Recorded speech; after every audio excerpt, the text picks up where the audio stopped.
Hello everybody, this is Josh Bycer from GameWisdom.com. Welcome to today's Critical Thought. Before we get to it, just like to give a special shout out to 629 followers here on YouTube. Thanks so much for subscribing and enjoying the content. I figure we'll keep a running tally as we make our way hopefully up to the big 1,000. For today's topic, we are going to be talking subjective difficulty. This is another topic that I like to talk about a lot, along with my skill abstraction or skill progression critical thought from yesterday. Subjective difficulty is an example of master class or high-level game design that not too many game developers pursue.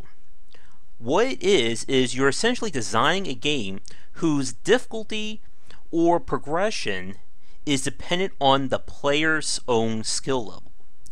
What this means is two or more players of varying skill levels or mastery can have different experiences through the same level. Very few games are examples of this. Besides the Mario games, as you can see, there we go, up there, there's of course the Soul series. And I actually made an article about comparing Demon Souls, to Super Mario Galaxy at the time. And we'll start with the Souls games first.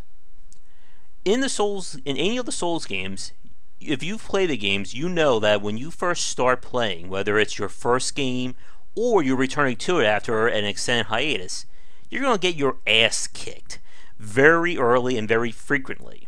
I know I have multiple times. And the reason is that the developers balance the game around the player's own mastery of the mechanics and timing. When you first start playing, you're still trying to figure out when's the best time to parry? What's this guy's combo pattern?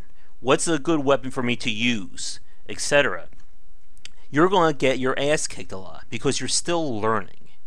And what happens is, as the game goes on, the game becomes easier not because the developers are letting up, but because you are actually becoming better at the game. By the time you hit level 20 or 30 of a Souls game, if you're growing as you should be, you're going to find the game is just a lot easier than it was at the start. And it's not because developers hold back or make the enemies easier, it's because your own knowledge has grown. Now, there are obviously some difficulty curves or difficulty spikes, such as hidden boss fights or specific enemy combinations. But as the player, you should be able to adapt to these situations because of your mastery.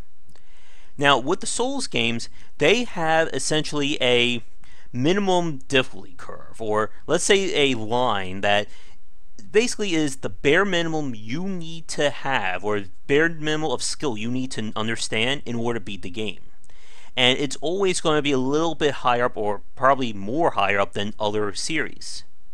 But speaking about that kind of balance, let's go, one of these days I will get left and right down the camera, let's go to Super Mario and how Nintendo has really become experts of this kind of subjective difficulty. In every 3D Mario game, there is a baseline of difficulty for their levels, and as the game goes on, it's going to get higher, higher, and higher as a normal game would. This is what a normal player needs to understand in order to beat that level. So the first course is going to be know how to run and jump. That's it. You only need to know triple jumping, somersault jumping, spin jumping, etc. But here's the brilliant part of Nintendo. In each one of those levels, if the bare minimum is down here, there will be optional and hidden challenges maybe here. Let's say there's a platform that does require you to do a triple jump from a wall jump. Again, the game is not testing the player on this. This is not a required part of that level. It's simply there that if an expert player wants to speed through the level quicker or go after an expert challenge, that option is there for them. And every one of Nintendo's worlds or courses in the 3D Mario games are built around this. So as the player gets introduced to having to do double jumping, there may be advanced wall jumping sections. And what this does is it allows them to do two things. The normal player or the novice is not going to be forced into doing optional challenges. They're there to tempt them and maybe to, push them to grow early. But they're not going to be forced to do that until later in the game.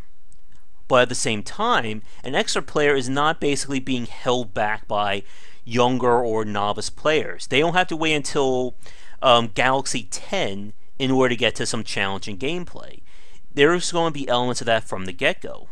And even if there aren't rewards, the levels are designed and placed in such a way that extra players can still move through it a lot quicker. Again, using wall jump and spin jump combinations, you can supersede a lot of the early challenges.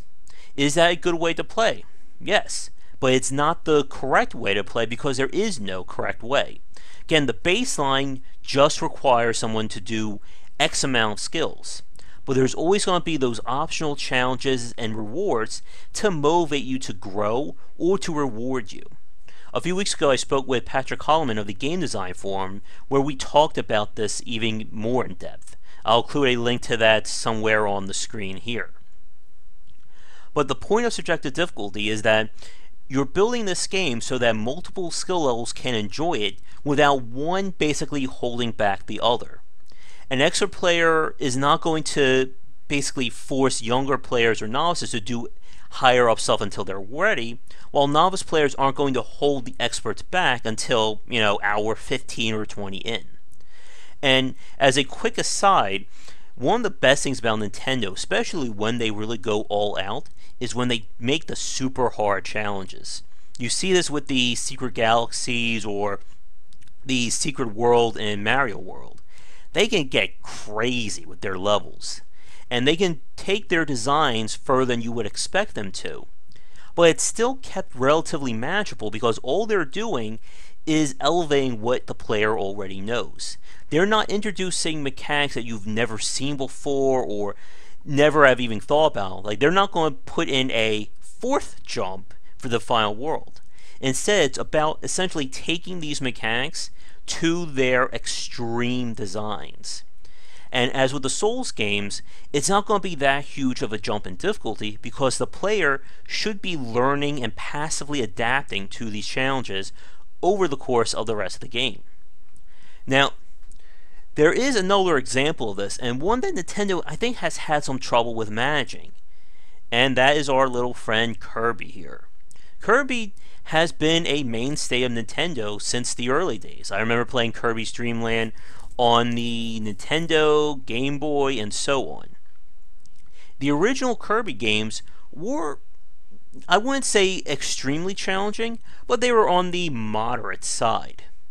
Over the years, Nintendo has had quite a bit of trouble in some cases, hit or miss really, with marketing Kirby using subjective difficulty. One of the best Kirby games was Kirby and the Canvas Curse, for the Game Boy for the original Nintendo DS. And that was a very challenging game. It was very hard, even for the normal run. And they had additional challenges on top of that with medals and hidden things to find. And it surprised a lot of people.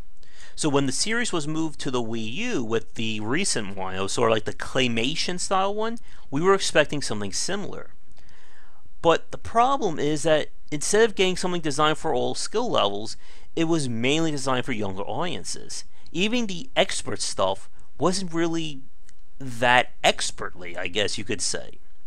And this has been a very strange problem Nintendo has had with some of their other brands. Series like Pikmin, Star Fox, Metroid, Zelda, and so on. They seem to have a little bit more difficulty with subjective design compared to their pure series like Mario. One second, I gotta take a quick sip here. And even like going back to Kirby, it's very hard to do subjective difficulty right because again, you're building one design that has to be balanced around multiple skill levels.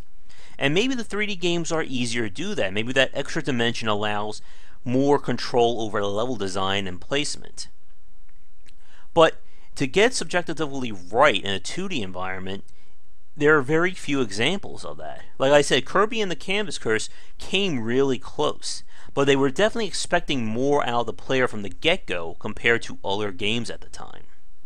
And if you can think of any other examples of subjective difficulty, please let me know in the comments below. One game that kind of straddles that line would be one of my favorite games, The World Ends With You.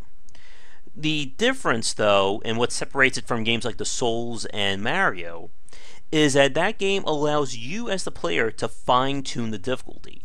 So they're technically not designing one straight experience.